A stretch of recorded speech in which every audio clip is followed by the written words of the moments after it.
Sir नमस्कार. नमस्कार. आपलं नाव आणि पत्ता सांगा ना. कुशाल रमेशराव गुडे, मुक्काम पोस्ट तरोडा, तहसील जिल्हा वर्धा. ओके. आता आपल्या मागे जी गाय दिसते ते एकदम जबरदस्त चमक आहे अंगावरती तिच्या.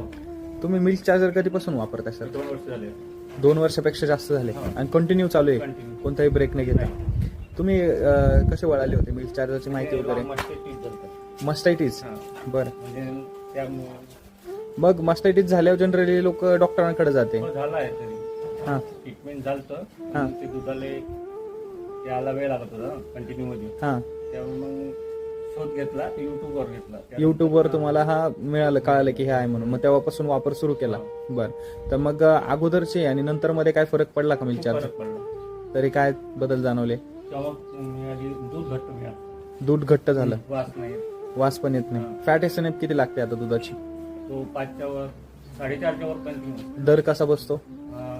40-45 40-45 आसपास जातो. आता सध्या किती लिटर दूध निघतं एका टाइमला? एका टाइमला 5 लिटर 5 लिटर निघतंय कंटिन्यू. कंटिन्यू. ओके. म्हणजे आज ती लावून पण आज म्हणजे येऊन तिचा हा 7वा महिना आहे आणि लावून 1 महिना झालेला आहे तुमचा. ओके. म्हणजे गाभण पण आहे ती. हो. आणि तुम्हाला इथून 2 वर्षामध्ये तिचा काही इतर आजाराचा किंवा काही प्रॉब्लेम? आजाराचं काही नाही. मेडिकल बंदच झालं सगळं. पूर्ण? हो. म्हणजे 2 वर्षात डॉक्टरच नाही, कसलाच नाही, फक्त भरवाला. फक्त भरवायला आलाय. बरं. मग आता तुम्ही मिल्क चार्जर जेव्हापासून वापरताय तेव्हापासून रिझल्ट त्याला कंटिन्यू मस्त आहे, बाकी काही समस्याच नाही नाही, कशाची? काहीच प्रॉब्लेम नाही. तुम्ही मस्टायटिस झाला म्हणून सुरू केला होता, आता 2 वर्षात मस्टायटिस झाला का परत? काही नाही, परत नाही झालं. झालाच नाही परत. बरं.